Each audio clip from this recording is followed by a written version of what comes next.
Hey guys, what's up? It's Uncle Zonky and welcome to a new video. So in this video we're going to be talking about the Abyss.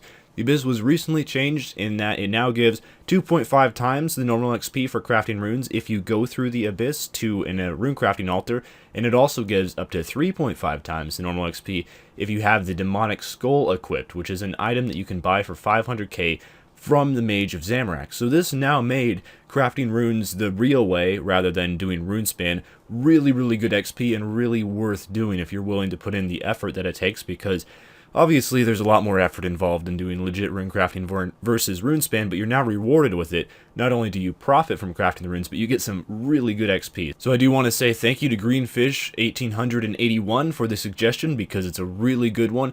And so in this video we're going to be going over a short guide on how to do your abyssal rune crafting and how you yourself can get this really good XP and also make a bit of money while you're at it. So before you really want to start with the Abyssal Rune Crafting, as I talked about earlier, the Demonic Skull icon, you really want to get yourself one of those. So it does cost 500k GP, and you have to buy it from the Zamorak Wizard, who is also the guy who teleports you to the Abyss. Now the bad thing with the Demonic Skull is it will show a red skull icon over your head when it's equipped in the wilderness, and this will let other people know that you have a Demonic Skull so they can kill you for 500k cash if you die. So just keep in mind that it will be a little bit more dangerous when you have this equipped, as PKers may choose to target you. So before we get started on the route itself, let's look at some setups that can really help out, because of course there's a lot of items in the game that can benefit you while rune crafting.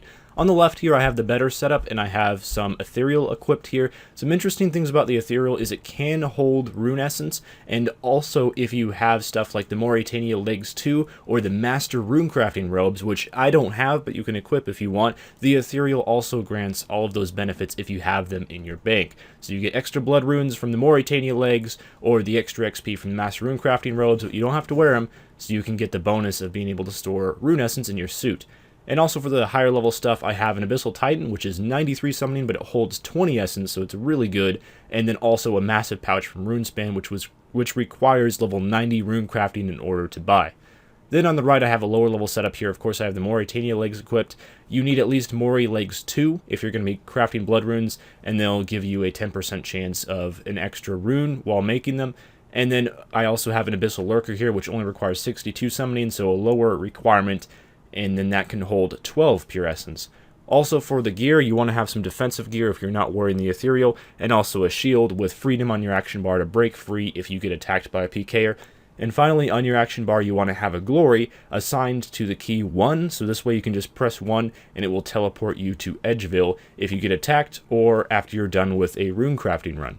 Okay, we now have one final bit of prep before we're ready to get started with the rune crafting, and this is setting up your bank presets. So you want to withdraw all of your pouches and make sure they're arranged in a row on the left side of your inventory, so you can go from pouch to pouch and fill them quite easily with the bank screen open.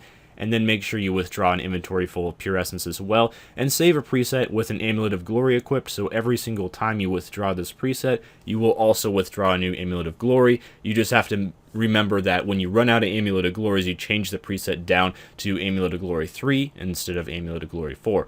So when you fill your inventory, just go to your inventory and click fill from the bank on every single one of the pouches. And then the next thing that you want to do is switch over to your familiar inventory and fill it full of pure essence as well. And then finally, if you have a full set of ethereal, you want to go to your equipment screen in your bank and fill. And you do want to do the ethereal last, because it will close the bank screen after you fill your ethereal set with pure essence. So for the route itself that you want to run, you want to start off in Edgeville, of course, and this is where you'll be going to bank every single time that you finish with a run to the Blood Rune Altar. And we are doing Blood Runes, of course, because they're the highest requirement runes you can make, unless Soul Altars come out in the game one day, but for now they are the highest and they give the most experience. Now if you are lower level, you can do lower level runes, and the lower level runes still have the 3.5 times XP with the Demonic Skull equipped, so they'll be pretty good XP in their own, but of course this guide is about getting the best XP possible, so we'll be doing blood runes. So when you first go into the wilderness, you want to surge to save a little bit of time, and just keep in mind it's very possible there are going to be PKers here. But of course, if you have your Amulet of Glory set on the ability 1, you will be able to teleport out unless they use teleport block on you. And if they're using teleport block, you can just run away and you should be completely fine because you're not very deep in the wilderness. And then you want to be going to the western side of the Abyss, and that's where the Blood Rune Altar is. And then you can craft your runes and teleport back to Edgeville with your glory. And again, just spam 1 if you have it on your action bar. So our goal with the blood rune crafting is going to be to make each run take exactly 60 seconds. And is it possible to get a 59, 58, even a 57 second run? Yeah, it is entirely possible to do that with blood rune crafting, but it's unlikely to be able to sustain that for long periods of time because misclicks will happen, and of course if you're blood rune crafting for hours, eventually you just get a little bit lazy. But 60 seconds per run is very doable for everyone, I think. So that's the time that we're going to be using to calculate how much XP we can get per hour from doing this, and how much money as well, because of course that's one of the nicest things about blood runes is you profit a little bit as well as getting some awesome rune crafting XP. And now we look at the XP breakdown, and this is roughly what you can expect if you are using the higher level setup that I showed and you're taking 60 trips per hour, because each trip, including banking time, is taking 60 seconds, which, as I talked about earlier, that's a pretty fair estimate to make. So you'll be getting around 3,700 XP on average if you have the Abyssal Titan, if you have the full Ethereal gear, and if you have all 5 pouches making blood runes, which is really, really good, and that comes out to around 220,000 rune crafting XP per hour.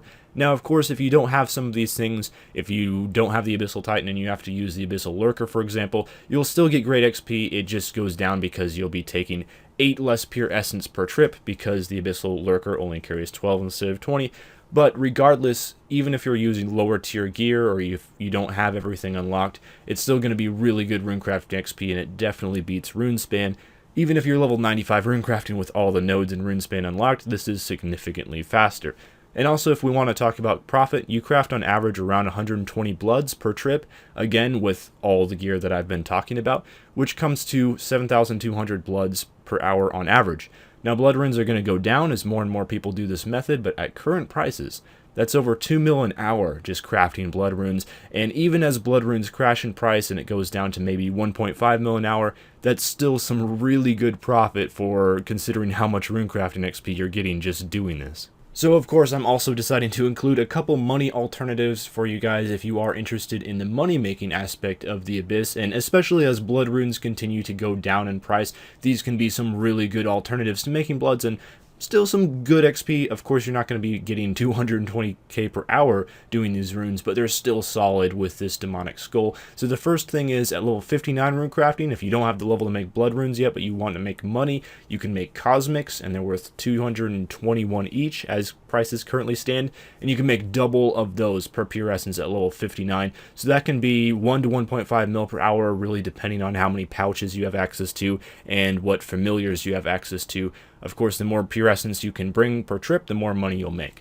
And of course, the famous nature runes at level 91 rune crafting, and with the high level set mentioned earlier, these are around 3 mil an hour in profit, and this is going to look even better, of course, as blood runes continue to drop. And then on top of that, you're getting less XP, of course, but it's still around 180,000 rune crafting XP per hour with the high level setup and all the gear that I mentioned earlier. So it's still some really good rune crafting XP for a bit more profit. Alright guys, that's going to do it for this video, so thank you for watching, and if you're interested in runecrafting XP, I would recommend stopping the video and trying out Abyssal Runecrafting right now and seeing what you think. Just watch out for PKers, and of course this method isn't going to be for everyone because it is a lot of effort, and some people will prefer the AFK ability of Runespan, but I personally think it's a great update and made real runecrafting relevant again, which is awesome.